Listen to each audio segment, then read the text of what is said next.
cette problématique. Vous l'avez vu, les géologues sont des hommes de terrain et ils n'hésitent pas à entamer l'écorce terrestre avec des pioches ou des foreuses pour savoir ce qui s'y trouve exactement sous nos pieds. Mais cela n'empêche pas d'avoir de plus en plus souvent recours aux nouvelles technologies. La preuve en image avec ce reportage consacré au déroulement d'une campagne de géophysique héliportée financée par le Centre national de recherche technologique.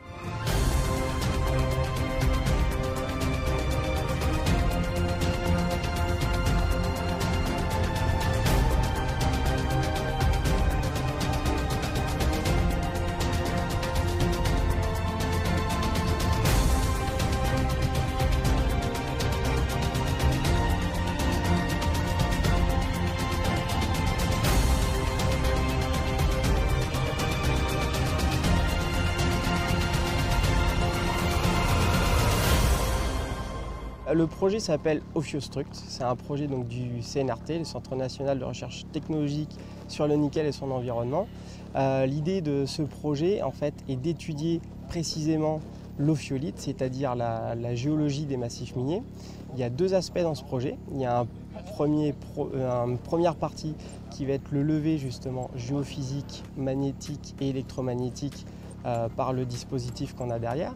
Et la deuxième partie, en fait, c'est vraiment de la géologie de terrain, faire de la structurale, mesurer des failles, des structures, puisqu'on sait que les gisements de nickel sont contrôlés en fait par ces failles.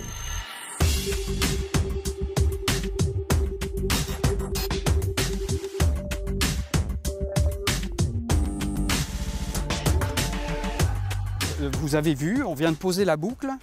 Donc, dans le jargon, on parle de boucle électromagnétique. Donc, en fait, c'est en quelque sorte une antenne d'émission d'ondes électromagnétiques et on fait circuler un courant pulsé, on appelle ça transitoire dans le jargon, par le câble noir que vous voyez. La puissance d'émission, elle est liée à la quantité de courant qu'on fait passer dans ce câble et surtout à la surface. Le poids de l'ensemble avec la traction, avec la traînée, c'est à peu près 500 kg. C'est un très bon aérodynamisme et donc lorsque c'est en vol, c'est parfaitement rigide horizontal.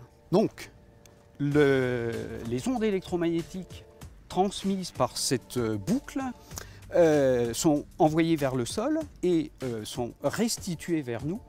Et l'intensité avec laquelle c'est restitué dépend de la nature du sous-sol. La propriété physique qu'on étudie, c'est la résistivité, l'aptitude à conduire le courant par le sol. Ici, le signal que le sol nous renvoie est collecté au niveau de cet aileron. On fait une image de répartition de la résistivité et c'est l'interprétation de cette répartition qui permet aux géologues de dire ce que j'ai vu ici en surface, ça se continue en profondeur. Ici, on investigue jusqu'à 200 mètres de profondeur. Et cette investigation se fait le long de notre plan de vol et donc on fait peu à peu un maillage de la zone à étudier et au final, on va fabriquer une imagerie tomographie 3 dimensions.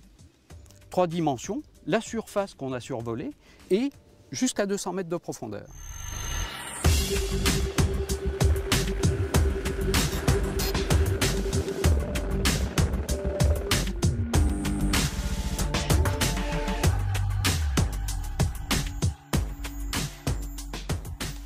Ça n'a jamais été fait en Nouvelle-Calédonie.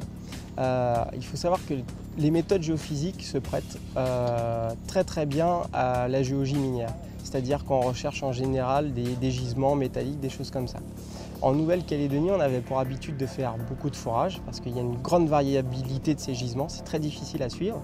Mais depuis peu, effectivement, on commence à tester plein de nouvelles méthodologies géophysiques, dont celle-ci parce qu'on sait qu'elles ont apporté beaucoup de résultats ailleurs.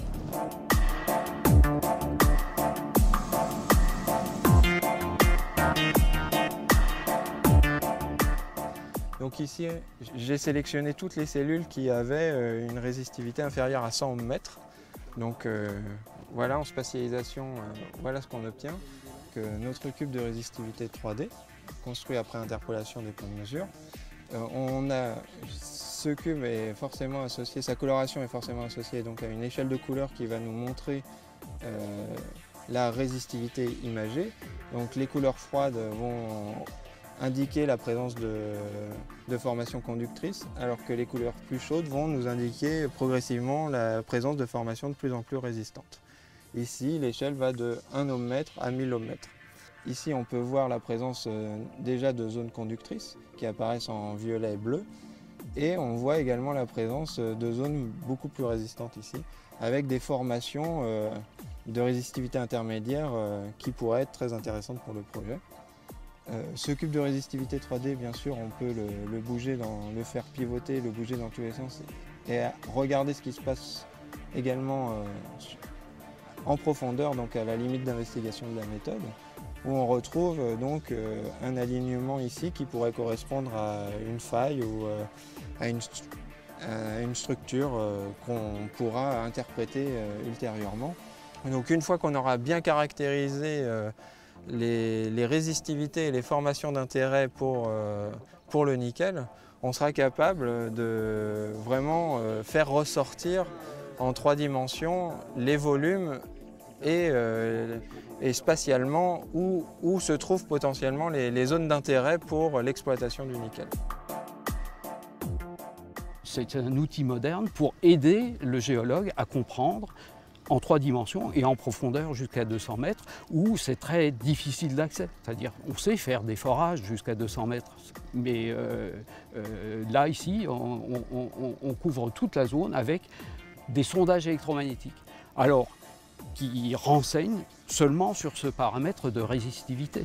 Mais c'est un outil supplémentaire pour lire la géologie. Voilà, notre émission touche à sa fin. Si vous voulez en savoir plus, vous pouvez vous rendre sur le site internet de la Direction de l'Industrie des Mines et de l'Énergie à l'adresse suivante www.dimec.gouv.nc. N'hésitez pas non plus à vous rendre par exemple au musée de la mine de Thio ou au vieux village de la mine de Thiébagui. A bientôt et en attendant, gardez l'œil ouvert et l'esprit curieux et suivez notre actualité sur nctv.nc.